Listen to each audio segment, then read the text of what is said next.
Hey everybody, how you doing? My name is Carlos Gibson. Welcome back again. I'm glad to have you guys, and welcome back to the Lullaby Dad channel. Tonight I'm going to read something that's really special. A lot of people gave comments on this particular book, so I'm really excited to read it to you guys. It's very much a classic. I loved it when I was a kid. I'm sure a lot of people that watch these videos loved it when they were a kid, and I look forward to reading it to you guys and enjoying it with your kids tonight. So tonight, without further ado, just going to let you know that tonight we'll be reading Where the Wild Things Are. I'm excited. Are you excited? This is by our good friend with stories and pictures by Maurice Sendak. So this seems to be a special book. I know it's been a classic in my life. I've seen it numerous times. I'm sure you guys have too. So I'm excited. I know a lot of you probably got this, so you can definitely turn with us. I'm sure you're excited to probably hear it read out loud.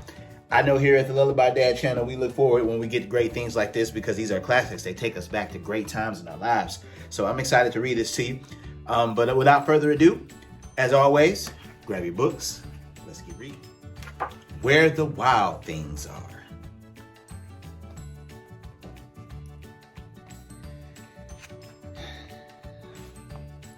The night Max wore his wolf suit and made mischief of one kind.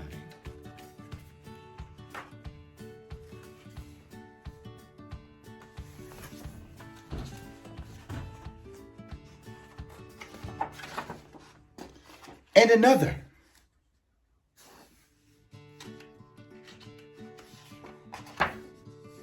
His mother called him Wild Thing, and Max said, "I'll eat you up."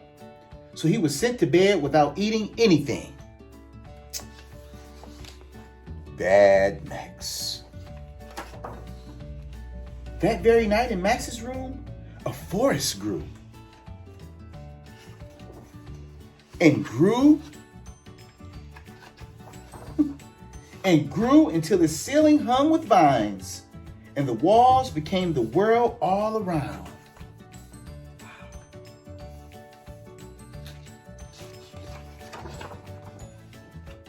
And an ocean tumbled by with a private boat for Max, and he sailed off through the night and day.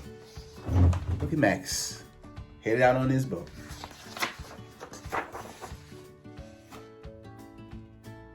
And in and out of weeks, and almost over a year, to where the wild things are.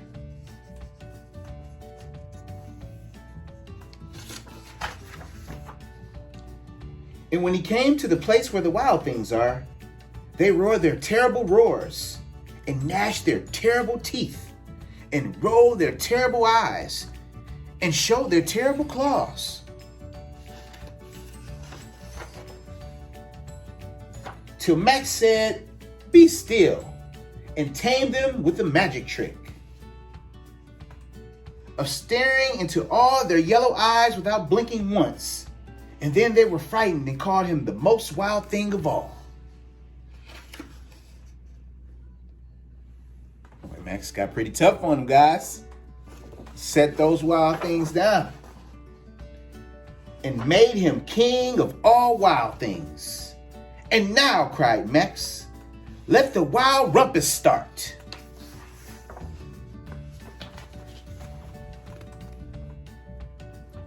Wild rumpus.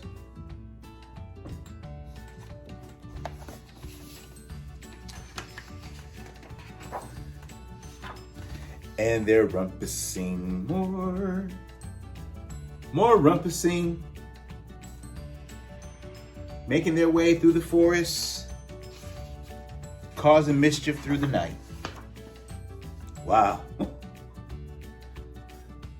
Looks like they're having a good time here, guys.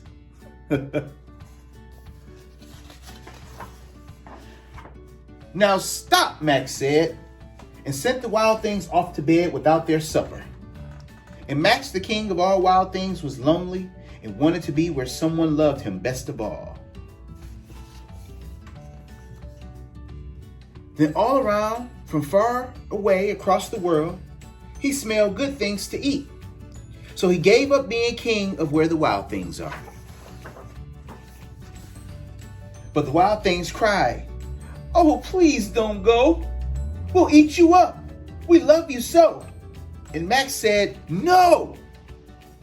The wild things roar their terrible roars and gnash their terrible teeth and roll their terrible eyes and show their terrible claws. But Max stepped into his private boat and waved goodbye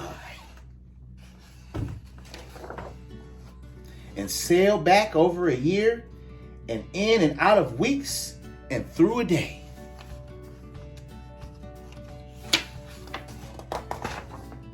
And into the night of his own very room, where he found his supper waiting for him.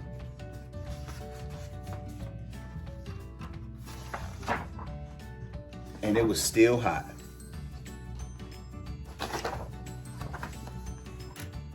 Wow, that was another great book, guys. This book, man, let me tell you, it brings back a lot of memories for me. I remember seeing this book, man, all the way from preschool, kindergarten, elementary school, just looking at some of the pictures and just like hearing some of the words and seeing, you know, some of the things. I remember it actually used to be scary to me, man, seeing these monsters and stuff like that. So I hope I didn't scare you guys too much by showing you the pictures and everything, because I know as a little kid that can be kind of traumatizing. But it's definitely a great book, great story. Definitely shows of making use of your imagination. I look at Max, he built a whole forest in his room. So I feel like, you know, if we use our imagination more, man, it's no telling the things that we can create and how exciting we can make this everyday life that we go through, especially during the pandemic. I feel like we really got to use our imagination, like, to really enjoy ourselves. But I won't hold you guys long. Thanks for always touching in with us here at the Lullaby Dad. I'm always glad to have you, always glad to spend time with you. I hope that next week I'll be back with something else great to read. Also, as I mentioned, I don't know if you guys follow me on Instagram. Definitely reach out to me on Instagram. Follow me at the Lullaby Dad. There'll be updates. I'll be doing some live readings. Like last week, I did a live reading where me and my daughter read a book live out loud. So I'll be touching in and doing things like that. Looking forward to sharing things like that with you guys. Also, as I mentioned, I like to get your books. If you're a local author, if you're an author, you have a book out, especially children's books. If you have any great stories, I love to get those. I'll leave a link with my email down below. So definitely reach out to me. I look forward to hearing back from you guys. Comment, like, share, please subscribe. Please help me to continue to build this platform. As I said, I want to be in homes all over the world reading these great books to kids. Thanks again for tuning in. See you next week. Lullaby Dad.